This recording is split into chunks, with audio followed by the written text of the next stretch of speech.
हर्षित landmark, सपनों का घर जैसा आप चाहते हैं हम बनाते हैं। 1, 2 एवं 3 BHK ready position flat. Call 9827321321।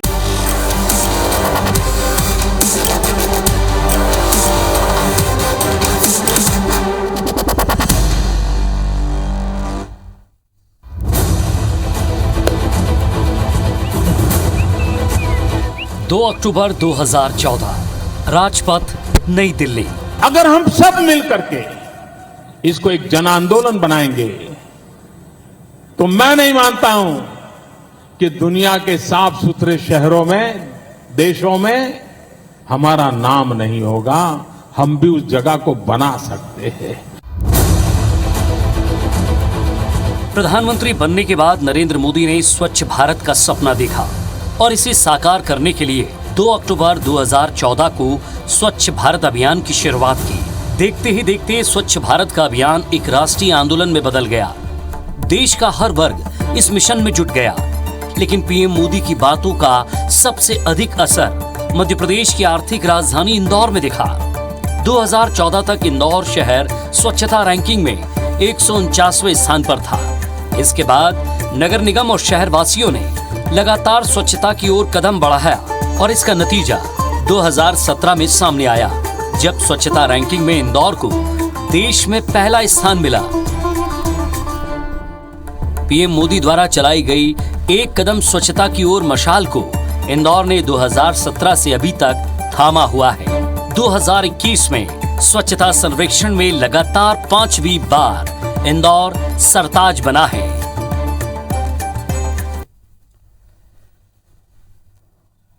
तो आज बात होगी सफलता की कहानी की, उस कहानी की जिसने इंदौर शहर को 5वीं बार स्वच्छता सर्वेक्षण में नंबर 1 बनाया। इंदौर शहर एक बार फिर से 2021 स्वच्छता सर्वेक्षण में स्वच्छ शहरों में नंबर 1 बन चुका है। लेकिन लगातार स्वच्छता सर्वेक्षण में इंदौर ऐसे ही नंबर 1 नहीं बन गया।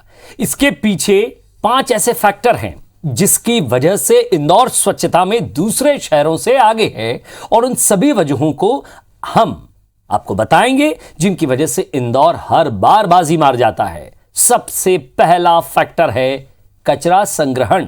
जी हां, कचरा कलेक्शन, जो कि एक अनोखे तरीके से काम करता है। इंदौर को दूसरे शहरों से अलग भी बनाता है और इंदौर को साफ भी रखता है। हमारी रिपोर्ट देखिए आप। इंदौर ऐसे ही स्वच्छता के मामले में नंबर 1 नहीं है। आमतौर पर जो दूसरे शहर है वहां पर केवल गीला सूखा कचरा अलग किया जा रहा है, लेकिन इंदौर एकमात्र ऐसा शहर है जहां पर 6 डस्टबिन का इस्तेमाल किया जाता है। बाकायदा जो गाड़ियां आती है उसमें 6 अलग अलग जो है कंपार्टमेंट बनाए गए हैं ताकि अलग अलग कचरे को रखा जा सके। और देख सकते हैं कि ये 6 डस्टबिन भी है जो कि अलग अलग कलर की है, ब्लू है, ग्रीन है, ब्लैक है। ये 6 डस्टबिन क्या होती हैं, किस तरीके से इसका कचरा सेग्रीगेशन होता है? सर, पहले तो कचरा 6 टाइप से हम लोग सेग्रीगेट करते हैं, जिसमें फर्स्ट में अपन गीला कचरा होता है। तो गीला कचरा वो कचरा होता है जो जैसे फल की कतरन हुई, ठीक है, खाने का कुछ सामान हुआ, तो वो सब गीला कचरा आता है जो कि ग्रीन बॉक्स में आ जाता है। देन उसके बाद सूखा कचरा आता है जो कि ब्लू बॉक्स में रखते हैं हम लोग। स्टार्टिंग से ब्लू बॉक्स में रखते हैं, जिसमें कागज, पुष्टे वगैरह वगैरह जो भी कागज का सामान रहता है, और जो सूखा ड्राई वेस्ट जिसको कहते हैं वो आता है सूखा कचरा। देन इसके बाद में अभी कोरोना काल में हमने देखा जैसे कि काफी महामारी चली थी, जिसके दौरान मास्क, सैनिटाइजर, ग्लव्स इत्यादि काफी लोगों ने यूज किए थे, और उन्हें एक नष्ट करने की बहुत बड़ी वो चल रही थी, कहाँ उन्हें नष्ट करेंगे। फिर ये पीला डब्बा, वहाँ पे हम इसमें सैनिटरी पैड, डायपर, मल मूत्र, खून इत्यादि सना हुआ जो भी प्रोडक्ट होता है वो हम सब इसमें डालते हैं, ठीक है। उसके बाद ये आ गया हमारा इलेक्ट्रॉनिक वेस्ट। इलेक्ट्रॉनिक वेस्ट वो होता है जो घर से इलेक्ट्रॉनिक चीज निकलती है, जैसे चार्जर, मोबाइल जो आते थे कीपैड, उनकी बैटरीज हुई, ठीक है। प्लस उसके बाद में जो भी इलेक्ट्रॉनिक वेस्ट होता है उसको इसमें डालते हैं। देन इसके बाद डोमेस्टिक हजार्डस वेस्ट, ये होता है जिसमें कांच का सामान, मरकुली हो गई, गोले हो गए, बल्ब, अब वो किसको लग भी सकते हैं। उसमें ना जब फूटता है तो काफी रासायनिक पाउडर्स निकलते हैं जो बहुत पर्यावरण के लिए भी और मनुष्य के लिए भी हानिकारक है। तो उसको नगर निगम द्वारा बॉक्स लगाया गया है जिसमें हम इसमें डालते हैं। प्लस उसके बाद सबसे बड़ी जो दुविधा का समस्या थी होती है प्लास्टिक। तो प्लास्टिक के लिए भी हमारे पास अलग से एक बोरी दिया गया है जिसके अंदर प्लास्टिक डेली कलेक्ट होता है और टिंचिंग ग्राउंड पे जाता है। तो 6 प्रकार से हम लोग सेग्रीगेट करके कचरा डालते हैं। अच्छा, इतना कचरे का वर्गीकरण किया जाता है तो उससे फायदा क्या होता है? फायदा सर उससे ये होता है, पहले तो कचरा जो होता था मिक्स होता था, तो मिक्स कचरे में क्या होता था, कई बार जैसा मैंने आपको बताया कि मास्क और सैनिटाइजर इसमें डालते हैं, तो जब आप सूखा गीला कचरा मास्क वगैरह उसमें मिक्स कर देंगे और जब उसमें हाथ डालते हैं आप, तो क्या होता है कि आपको सुई लग सकती है, ठीक है, कांच का सामान अगर मिक्स है तो लग सकता है, ठीक है, उसके बाद इन्फेक्शन बहुत सारा फैल सकता है उससे, तो इसीलिए उससे अलग अलग भी करके डालते हैं और काफी अच्छी सुविधा है। लेकिन जनता को समझाना कितना मुश्किल होता है, क्योंकि 2 डस्टबिन तक तो ठीक है, लेकिन 6 डस्टबिन इतना संभाल पाना, लोग इसको कॉपरेट करते हैं?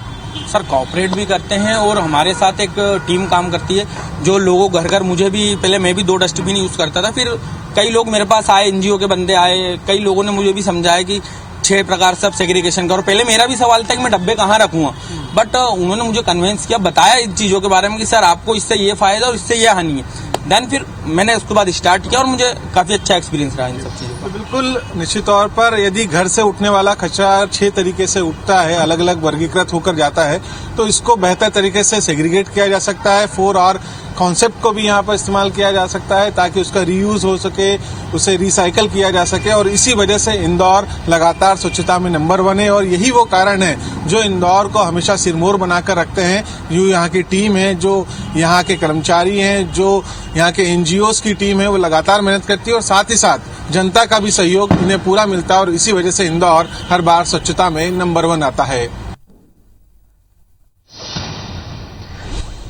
तो स्वच्छता के पंच में यह थी पहली कहानी, यानी कि फैक्टर नंबर 1। दूसरा फैक्टर क्या है? स्वच्छता में सभी का योगदान। स्वच्छता में नंबर 1 आने के लिए सफाई कर्मी, अधिकारी और जनप्रतिनिधियों का तो योगदान है ही, लेकिन इंदौर की जनता का भी सबसे बड़ा योगदान है। इस सर्वेक्षण में पब्लिक फीडबैक के सबसे ज्यादा नंबर होते हैं। साथ ही शहरों के छोटे बड़े बाजारों में व्यापारिक एसोसिएशन ने भी स्वच्छता में पूरा सहयोग दिया। होटल, घर से निकलने वाले कचरे को कम किया गया। प्रमुख बाजारों के अलावा घर घर में गीला और सूखा कचरा जिसे अलग किया गया, और कई जगह खाद भी बनाई जा रही है। इंदौर हर बार स्वच्छता में ऐसे ही नंबर 1 नहीं बन जाता। इसके पीछे यहाँ की जनता का बहुत बड़ा योगदान है, और खास तौर पर जो बड़े मार्केट से, जहाँ पर इस तरीके के इनिशिएटिव्स लिए गए हैं कि प्रत्येक कचरा हो, चाहे सूखा कचरा हो, चाहे वो गीला कचरा हो, उसे अलग अलग करना, इसके अलावा लोगों को समझाइश देना, साथ ही साथ इस गीले कचरे के साथ में होम कंपोस्टिंग करना, और जो खाद बनती है उसे पेड़ पौधों में डालना। हमारे साथ मौजूद हैं 56 दुकान एसोसिएशन के अध्यक्ष गुंजन जी। उन्हीं से जानते हैं कि आप लगातार इंदौर को स्वच्छता में नंबर 1 बनते हुए देख रहे हैं, कितना बड़ा योगदान रहता है आप जैसे मार्केट एसोसिएशन का? मार्केट एसोसिएशन का योगदान सबसे महत्वपूर्ण योगदान है, और वो भी जब जब हम एक चाट चौपाटी बाजार को बिलोंग करते हैं। सबसे पहला जब ही हमारा स्वच्छता का सर्वेक्षण था, उस सर्वेक्षण में सबसे पहले जो हमने काम किया था वो था हमारा कंपोस्टिंग, कि गीला कचरा और सूखा कचरा अलग करने का पहला पार्ट हमारा वहां से शुरू हुआ था कि हम इन दोनों को अलग करेंगे, और हमारा जो यहाँ से कचरा निकलता है, जो कि सबसे ज्यादा ताकत में गीला कचरा होता है, उसकी होम कंपोस्टिंग हम खुद यहीं करेंगे। हमने एक कंपोस्टिंग प्लांट लगाया, हमने यहाँ से इस कंपोस्टिंग को शुरू करके खाद बनाई और खाद का वितरण किया। तो वो जो सिलसिला चला वो एक अवेयरनेस लेके आया, और 56 एक ऐसी जगह है जहां से ये एक बिगुल बजता है, जहां से प्रेरणा मिलती है कि हमें आगे क्या करना है। डोर टू डोर हो, होम कंपोस्टिंग हो, या डस्टबिन का रखा जाना हो, जो नीला और हरा जो डस्टबिन रखना शुरू हुआ, वो सारे सिस्टम हमने यहाँ से शुरू किए। और हम इस बात के लिए गौरवान्वित हैं कि आज पंच लगाने का भी जब मौका आया है तो हम वहाँ पर वाटर प्लस के साथ में खड़े हुए हैं। तो ये इंदौर की जनता का सबसे बड़ा योगदान है। अच्छा, पिछले सर्वेक्षण के मुकाबले इस बार का जो सर्वेक्षण था, इसमें नया आपने क्या देखा? पिछले सर्वेक्षण से ज्यादा इस बार में ये था कि अभी तक हम गीले और सूखे पर अटके हुए थे। अब जो नया पोर्शन आया वो 5 तरीके से हमको कचरे को सेग्रीगेशन करना था। उसमें हमने इलेक्ट्रॉनिक को अलग किया, हमारे गीले कचरे को अलग किया, हमने सूखे कचरे को अलग किया, और जो उसके साथ में मेडिकल जो अलग से आ रहा था, तो 5 जगह हमारी छटनी हुई।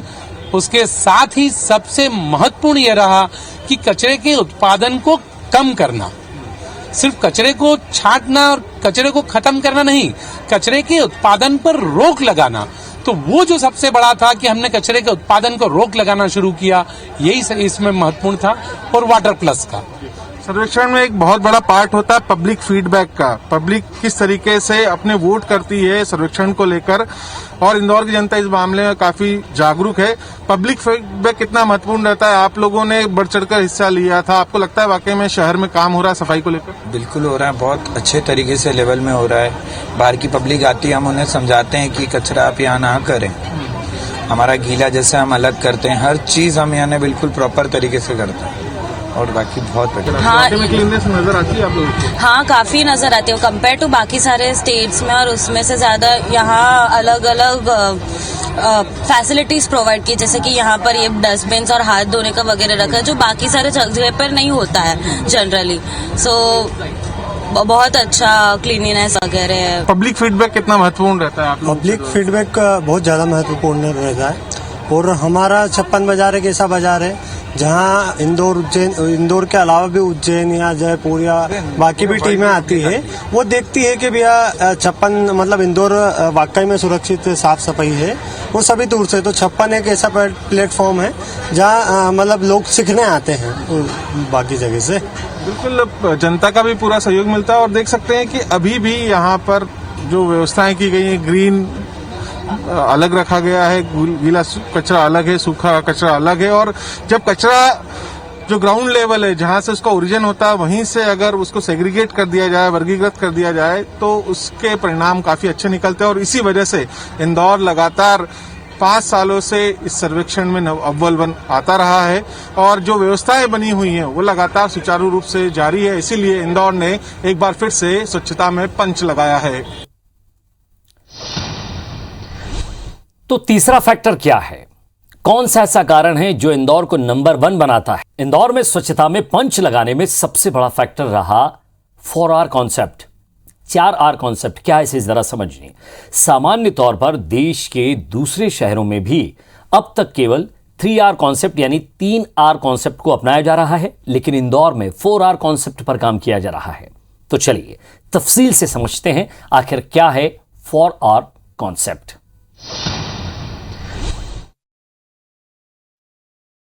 इंदौर को स्वच्छता में नंबर 1 बनाने में सबसे बड़ा फैक्टर है 3R, लेकिन उससे भी एक कदम आगे बढ़कर इंदौर नगर पालिका ने 4R का कॉन्सेप्ट अपनाया है। 4R यानी कि रिड्यूस, रिसाइकल, रीयूज, और चौथा कॉन्सेप्ट है 4R यानी कि रीडेवलपमेंट। और उस 4R कॉन्सेप्ट के तहत ये पूरा गार्डन तैयार किया गया है, यानी कि सबसे पहले तो कचरे को कम किया जाए, कचरे को रिसाइकल किया जाए, कचरे का फिर से इस्तेमाल हो, और कचरे से ही डेवलपमेंट किया जाए। और ये 4R कॉन्सेप्ट के तहत मालवा मिल इलाके में इस तरह के 2 गार्डन बनाए गए हैं, जहाँ की हर एक चीज अपशिष्ट जो कचरा रहता है, चाहे वो प्लास्टिक हो, चाहे वो घर के खिड़की दरवाजे हों, चाहे वो खराब टायर हों, उनको बहुत सुंदर तरीके से सजाया गया। और ये आप मेरे पीछे जो पेड़ भी देख रहे हैं, ये भी प्लास्टिक की उन बोतलों से बनाया गया है जो कि पानी की बोतल रहती हैं, और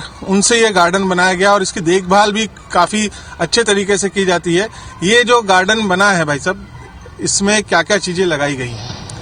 देखिए, 4R गार्डन यहाँ पर जो गुमा की फील्ड मालवा मिल चौराहे में बना है, ये शहर का ही नहीं प्रदेश का पहला गार्डन बना था, जिसमें कि सारी वेस्ट चीजों का उपयोग इतने अच्छे तरीके से किया गया था कि ये गार्डन शाम होते होते आप देखोगे यहाँ की रोशनी भी रंगीन रहती है। और यहाँ पर जितनी भी वेस्ट चीजें हैं, जब बना था तो यहाँ पे एक बहुत बड़ी उपलब्धि, बनाते टाइम एक पंच लगाया था। सामने आप शायद देखोगे उधर पंच लगा हुआ था, यानी 5वीं बार भी हम जीतेंगे, ये उसी समय साल भर पहले ही डिसाइड हो गया था। तो यहाँ पर जितनी भी जो उपयोग की नहीं होती है चीजें, जो वेस्ट होती है, उसको वेस्ट बनाकर इस गार्डन को इतने अच्छे तरीके से सजाया गया था। जैसे टप हो, टायर हो, आप देख रहे हैं जितनी भी जगह झोपड़ियां जो ये वेस्ट, ये जो आप देख रहे हैं तोप, ये 1947 की कब की है, इसकी तो खैर लंबी जानकारी है। बाकी हर चीज को आप, ये गमले प्राचीन होते हैं जैसे ये पड़े हुए हैं, जैसे ये खिड़कियां हैं पुराने घरों की, तो ये ऐसी बहुत सारी ये बच्चों की खेलकूद का एक वो बना हुआ है। ये सब वेस्ट चीजों, ये टिंचिंग ग्राउंड पे जितना भी वेस्ट मटेरियल था उसमें से भी छांट के लाया गया है। और यहाँ पर ये मटकों के द्वारा देख रहे हैं आप, ये बहुत ही शानदार ये बना था, मटकों के द्वारा पौधे लगाए गए थे।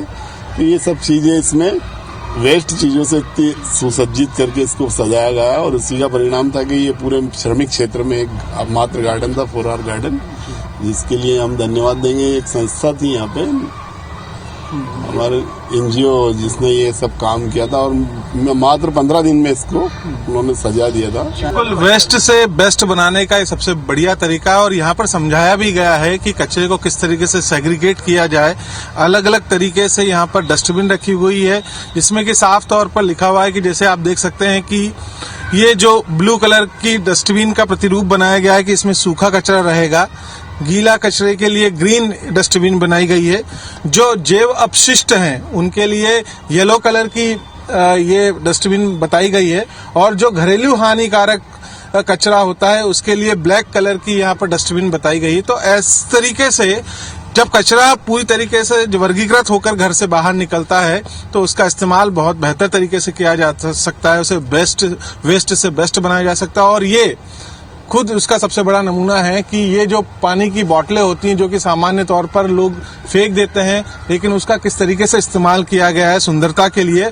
और इस तरीके के 2 गार्डन इंदौर में तैयार हैं। इसके अलावा कुछ प्रमुख चौराहे हैं जहां पर भी इस तरीके से बॉटल से या वेस्ट से गार्डन चौराहों को सज्जित किया गया है। और 4R कॉन्सेप्ट एक सबसे बड़ा मेजर फैक्टर रहा था कि इंदौर को नंबर 1 बनाने के लिए। तो जरा चौथे फैक्टर पर बात करते हैं। इस बार के स्वच्छता सर्वेक्षण में वाटर प्लस के सबसे ज्यादा नंबर रहे और इंदौर सिटी को वाटर प्लस सिटी का तमगा भी मिला।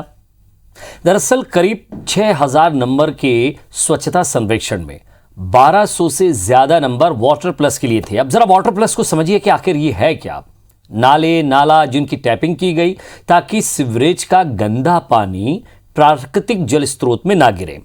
इंदौर नगर पालिका निगम ने दूषित पानी को ट्रीट किया, जिसका इस्तेमाल खेतों में सिंचाई के लिए और उद्यानों में पौधों को पानी देने के साथ ही चौक चौराहों पर फाउंटेन में भी इस्तेमाल किया गया। जरा ये भी कहानी देखिए आप।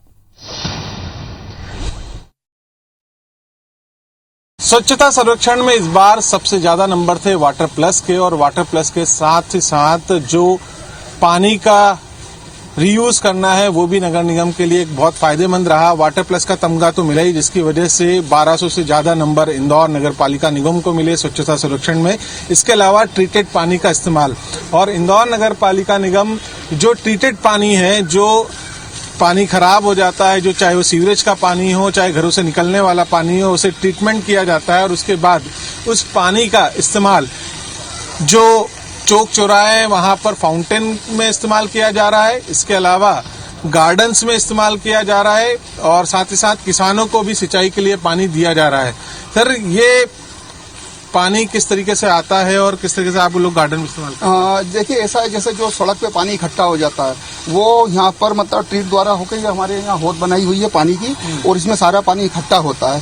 जैसे जो गार्डन का भी बारिश में भी आता है वो भी इकट्ठा होकर हमने यहाँ टैंक बना रखा है और टैंक में पानी पूरा इकट्ठा होने के बाद उसी को हम वापस गार्डन में उपयोग में लेते हैं।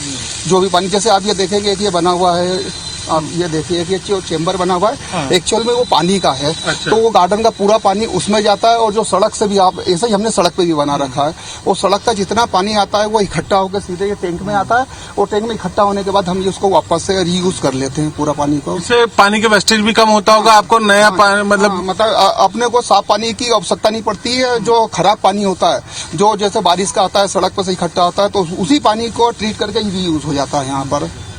बिल्कुल, जो पानी का इस्तेमाल है उसको भी एक बड़ा फैक्टर रहा स्वच्छता सर्वेक्षण में तमगा दिलाने में, स्वच्छता के पंच लगाने में, क्योंकि इंदौर नगर पालिका ने जो केंद्र सरकार की गाइडलाइन थी उन सभी गाइडलाइन का पालन किया और सबसे बड़ा फैक्टर था कि पानी को भी बचाना है, ट्रीटेड वाटर का इस्तेमाल किस तरीके से किया जाए, इन तमाम उपायों को किया गया और उसके बाद इंदौर स्वच्छता में नंबर 1 बना। अब जरा इंदौर में घर से निकलने वाले कचरे को 6 तरह के वर्गीकृत करने के बाद ही इसे लिया जाता है, यानी कि अलग अलग तरीकों से इसे लिया जाता है। लेकिन साथ ही कचरे का सबसे ज्यादा निष्पादन भी यहीं किया जाता है। इसे भी समझिए कि इंदौर में रोजाना करीब 600 मीट्रिक टन गीला कचरा निकलता है, जिससे खाद तो बनाई ही जा रही है, साथ ही जल्द ही बायो सीएनजी बनाने पर भी विचार किया जा रहा है। और इसी तरह से करीब 400 मीट्रिक टन रोजाना सूखा कचरा निकलता है, जिसे अलग अलग तरीके से बांटकर उसका इस्तेमाल करके नए नए प्रोडक्ट बनाने में उसे यूज किया जा रहा है। और इस प्रयास से महिलाओं को रोजगार मिल रहा है, साथ ही नगर निगम को आय भी हो रही है, जिससे स्वच्छता मिशन में इंदौर नगर निगम अब आत्मनिर्भर बनता जा रहा है। इंदौर हर बार स्वच्छता में नंबर 1 आता है। उसके पीछे सबसे बड़ा कारण है कि जो कचरा घरों से उठकर आ रहा है उसे किस तरीके से यहाँ पर यूज किया जाता है। ये ट्रेंचिंग ग्राउंड पर बना हुआ सबसे बड़ा प्लांट है, जहाँ पे कि ड्राई वेस्ट को किस तरीके से सेग्रीगेट किया जाता है। और पर डे करीब 400 मैट्रिक टन यहाँ पर कचरा आता है, जिसे अलग अलग तरीके से सेग्रीगेट करके उसको रीयूज किया जाता है। ये एक बड़ी प्रोसीजर है और किस तरीके से स्वच्छता का जो मिशन आगे बढ़ रहा है, वेस्ट एक बड़ी इंडस्ट्री के रूप में ले चुके हैं। मैम, ये किस तरीके से प्रोसीजर होता है यहाँ पर? यहाँ पे 16 to 17 कैटेगरीज में वेस्ट में से वैल्यूएबल मटेरियल सेग्रीगेट होता है। तो categories like paper, plastic, rigid plastic, पन्नियां और एल्यूमिनियम, आयरन, ये सब कैटेगरीज को सेग्रीगेट करके उसको रिसाइकलिंग प्रोसेस करते हैं। रिसाइकलिंग कंपनीज को दे देते हैं, वो लोग रिसाइकल करते हैं। तो हर एक कैटेगरी का अलग अलग तरीका है रिसाइकल करने का। एक तरीके से कह रहे कि गार्बेज इंडस्ट्री एक अपने आप में बड़ा रूप ले चुकी है और इसका प्रॉफिट कितना होता है नगर निगम को? सर, प्रॉफिट तो क्या, अभी हमारा ऑपरेशनल कॉस्ट है, सब कुछ है, लेबर्स है, तो profit I can not discuss. But जो कचरा सेग्रीगेट होता है उससे मतलब हर घर से कचरा उठकर आता है, तो आप लोग कैसे इसको आइडेंटिफाई करते हैं? मतलब कितनी कैटेगरीज हैं आप लोगों की? 16 to 17 कैटेगरीज में अभी हम ऑपरेशंस में इसको अलग अलग कर रहे हैं। छाट के रिसाइकलिंग कंपनीज को देते हैं, वो लोग उसको रिसाइकल करते हैं। तो बेसिकली रीयूज, रिड्यूस, आपने 3R सुनाई होगा, उस बेसिस पे नेप्रा फोकस कर रही है। उसका मिशन ही यही है कि 2025 तक हम लोग carbon emission 6 million metric ton हम लोग कार्बन एमिशन कर दे टिल 2025। ये हमारा मिशन है नेप्रा का। थोड़ा सा बताएंगे कैसे यहाँ से प्रोसीजर चलता है? हाँ जी, यहाँ पे टिपिंग एरिया पे जितना भी नगर निगम से हमको ड्राई वेस्ट रिसीव होता है, हम उसको चेन कन्वेयर में डालते हैं। हमारा प्लांट फुल्ली ऑटोमेटिक है with minimum Manning. So basically JCB की हेल्प से आप देख सकते हैं, इसको मेन कन्वेयर पे, चेन कन्वेयर पे डालते हैं। चेन कन्वेयर से वो सीधा ऑटोमेटिक मशीन्स में पास होता है। ऑटोमेटिक मशीन्स में पास होने के बाद अकॉर्डिंग टू द साइज, उसका वेट और ऑप्टिकल सॉर्टिंग मशीन्स है फुल्ली ऑटोमेटिक, वो जो पर्टिकुलर कैटेगरी होती है उसको उठा के इजेक्शन करता है। इजेक्शन करने के बाद जब सारा मटेरियल लाइन पे आता है तो रैक पिकर्स अपने एक्सपीरियंस के द्वारा डेडिकेटेड जो कैटेगरी उनको बताई गई है वो सेग्रीगेट कर देते हैं बंकर्स में, फिर उसको बेल करके हम लोग डिस्पैच करते हैं रिसाइकलर्स को। यहाँ पर एम्प्लॉयमेंट कितना मिला है रैक पिकर्स को आप लोगों के? थोड़ा इस तरह के बेसिकली हमारे जो रैक पिकर्स हैं वो कॉन्ट्रैक्टर्स के हैं। जो जितनी बेसिक सैलरी है उनको मिलती है, प्लस उनका ESIC, PF वगैरह भी कटता है। प्लस उनको यहाँ पे कैंटीन की फैसिलिटीज है, टॉयलेट्स प्रॉपर बने हुए हैं। हमारे पास हाईएस्ट वुमेन रेशियो है, तो हमने उनका ध्यान रखा है। जैसे हमने बस फैसिलिटीज भी प्रोवाइड की हुई है उनको, और उसके बाद उनके बच्चों की स्कूलिंग, उनका जितना भी टेक केयर है, कोई प्रॉब्लम आती है तो NEPRA is always standing for them.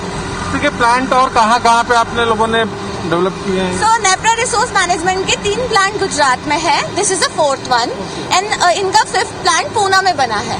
सबके अपने अपनी कैपेसिटी है। This is the one of its own kind plant.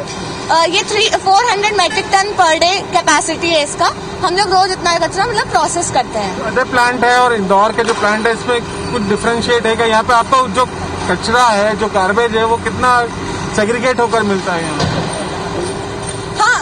Indore का ये अच्छा है, from last 5 years we are number 1। So the base उन्होंने जो सेट किया है कि एट सोर्स वो घरों से कचरा डिवाइड करके देते, वेट अलग, ड्राई अलग, उसकी वजह से तो quality of waste is good. And अगर कुछ नहीं भी होता है तो they are supported enough to handle it. अगर कुछ मॉइस्चर है या ड्राई वेट आता है तो कंसिडरेशंस रहते हैं ऐसा। बिल्कुल दो तरह का जो कचरा होता है, गीला कचरा और सूखा कचरा। सूखा कचरे का तो हमने देखा है कि किस तरीके से यहाँ पर सेग्रीगेट होता है। इसी तरीके से करीब 600 मैट्रिक टन रोजाना गीला कचरा भी इंदौर के हर घर से यहाँ पर पहुंचता है। उस गीले कचरे से अब बायो सीएनजी वेस्ट भी बनाया जाएगा। तो ये एक बड़ा मॉडल है जिसकी वजह से इंदौर लगातार स्वच्छता में नंबर 1 आता रहा है और आगे भी आता रहेगा, क्योंकि एक पैरामीटर सेट हो चुका है और इस पैरामीटर पे अब देश के दूसरे शहर भी लगातार आगे बढ़ रहे हैं ताकि वो भी इंदौर की तरह स्वच्छता में नंबर 1 आ सके। कैमरा पर्सन नंदन के साथ दीपक यादव, ABC 24 इंदौर। तो ये थी सफलता की कहानी जब जाकर 5वीं बार इंदौर नंबर 1 बना। इंदौर ने सफलता का ये पंच लगाया, यानी कि स्वच्छता सर्वेक्षण में 5वीं बार नंबर 1 बना। इससे प्रदेश और साथ ही साथ देश के दूसरे शहर भी सीख ले सकते हैं। हमारी इस खास पेशकश में फिलहाल इतना ही। नमस्कार।